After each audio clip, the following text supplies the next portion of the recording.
भगवान सर्वशक्तिमान है, सर्वज्ञ है। उनमें विश्वास करो, उनकी कृपा तुम्हें निश्चय ही समस्त बंधनों, समस्त विपत्तियों और समस्त कठिनाइयों से उबार लेगी। गीता में श्री कृष्ण कहते हैं, कोई कैसा भी पापी हो, मेरी शरण में आने पर मैं तुरंत उनके पापों को धोकर भक्त बना देता हूँ। जब कभी परिस्थिति प्रतिकूल हो, अनुकूलता के सारे साधन नष्ट भ्रष्ट हो रहे हों, चारों ओर केवल निराशा और घोर अंधकार दिखाई दे रहा हो, अशांति की बड़ी भयानक आंधी आ रही हो, तुम उस समय तुरंत दयामय प्रभु के दरबार में पहुंच जाओ।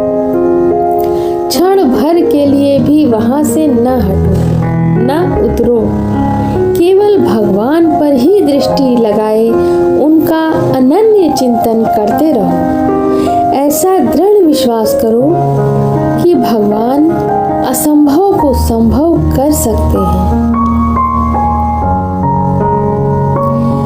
तुम्हारी प्रतिकूलता, विपत्ति और कठिनाई का विनाश करने में भगवान को बड़ा सुख मिलता है। आवश्यकता केवल इतनी ही है कि तुम अपना हृदय खोलकर उनके सामने रख दो। डरो मत, कभी निराशा के विचार मन में मत लाओ, कभी यह मत सोचो कि हमको सदा अंधकार, प्रतिकूलता और विपत्ति के जंगलों में ही भटकना है। तुम्हारी जो भी अवस्था हो, तुम जहाँ भी हो, तुम जैसी भी प्रतिकूल परिस्थिति में पड़े हो, भगवान के लंबे हाथ तुम्हारी रक्षा के लिए सदा पर्याप्त हैं। भगवान एक क्षण में तुमको ही नहीं, अनंत विश्व ब्रह्मांड को समस्त दुख, विपत्ति, बंधन और अंधकार से मुक्त करके अपने दिव्य ज्ञान की ज्योति से प्रफुल्लित और प्रकाशित कर सकते हैं।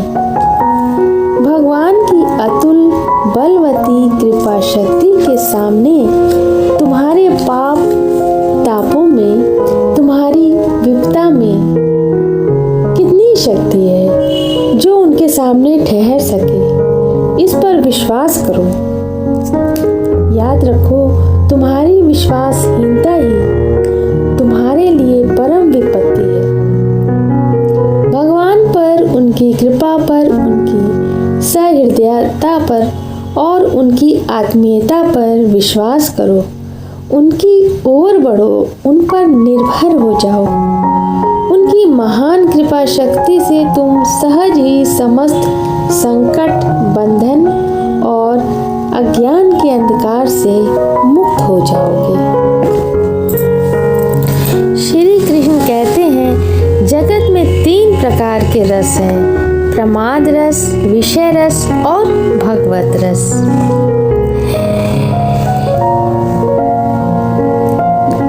करने योग्य कार्य को न करना और कभी न करने योग्य कार्य को करना ही प्रमाद कहलाता है।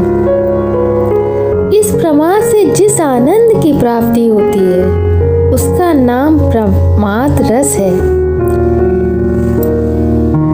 प्रमाद एक भीषण नशा है। प्रमाद में फंसे हुए मनुष्य की बुद्धि सब कुछ विपरीत ही देखती है। वह पुण्य को पाप, पाप को पुण्य, भले को बुरा, बुरे को भला, धर्म को अधर्म, अधर्म को धर्म मानता है।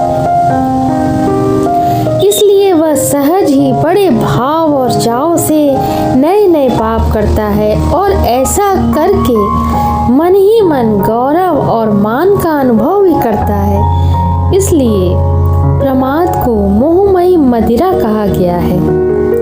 इस प्रमाद का तुरंत त्याग कर देने में ही कल्याण है।